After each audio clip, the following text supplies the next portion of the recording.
আরজিকর কাণ্ডের বিচার চেয়ে আন্দোলন করে চলেছেন জুনিয়র ডাক্তাররা।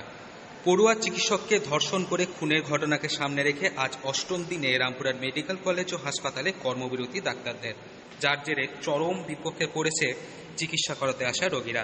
ইনডোরের চিকিৎসা পরিষেবা কার্যত নেই বলেই অভিযোগ করছেন রোগীর পরিবারের লোকজনেরা।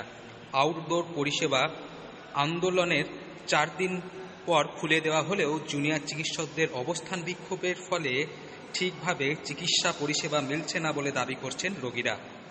প্রসঙ্গত, আরজিকর কাণ্ডের প্রতিবাদে 4 দিন ধরে বন্ধ করে রাখা হয়েছিল রামপুরহাট গভর্নমেন্ট মেডিকেল কলেজ ও হাসপাতালের আউটডোর পরিষেবা। এরপর বুধবার 4 দিন বন্ধ থাকার পর পঞ্চম দিন থেকে এই পরিষেবা চালু করে দেওয়া হয়। যদিও হাসপাতালের আউটডোর পরিষেবা চালু করে দেওয়া হলেও রামপুরহাট গভর্নমেন্ট মেডিকেল কলেজ ডাক্তারি পড়ুয়ারা কিন্তু কর্মবিরতি পালন করছেন। তারা জানিয়েছেন যে দোষীদের শাস্তি না হওয়া পর্যন্ত তারা এই কর্মবিরতি চালাবেন। হ্যাঁ, সকাল থেকে ওপিডি চলছে। আজকে ওপিডি নর্মালি রয়েছে, সব ধরনের পেশেন্ট পরিষেবা পাচ্ছে। এখনও পর্যন্ত সেরকম কোনো নেই যে হাউস স্টাফ ইন্টার্নদের যেটা আছে সেটা যা ওনারা ওনাদের মতো প্রোটেস্ট করছে, কিন্তু ডাক্তাররা আজকে দেখতে পারবেন আপনারা প্রত্যেকটা আউটডোরেই ডাক্তার রয়েছে, আর পরিষেবা পেশেন্ট প্রত্যেকদিন পাচ্ছে, মানে ঠিক মতোই পাচ্ছে।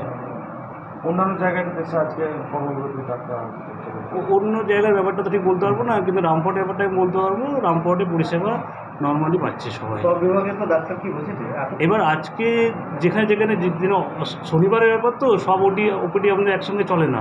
যেখানে যেখানে আজ ওপিডি খোলা, সব জায়গায় খোলা রয়েছে, সব ডাক্তারই প্রেজেন্ট রয়েছে। সকাল থেকেই পেশেন্ট দেখা হচ্ছে, আমরাও দেখছি, আমরা রয়েছি। কিন্তু দেখা যাচ্ছে নিচের টিকিট দেওয়া বন্ধ করে দিয়েছে। ওটা একটা সার্টেন টাইম পর্যন্ত প্রথম থেকে দেওয়া হচ্ছিল, অনেকজন পেয়েছে। এখন দেখতে হবে না, এখনও পেশেন্ট রয়েছে, পুরনো পেশেন্টরাও আসছে, ওরাও পরিষেবা পাচ্ছে।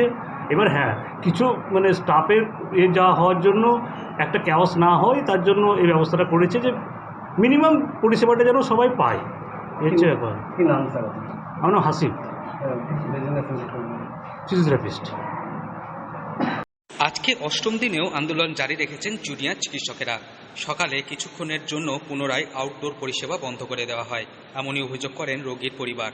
যদিও রামপুরহাট হাসপাতালের এক চিকিৎসক জানান এমন কোনো ঘটনা ঘটেনি। সকাল থেকেই ঠিকভাবে আউটডোর পরিষেবা এবং তার সাথে এমার্জেন্সি পরিষেবা চালু রয়েছে।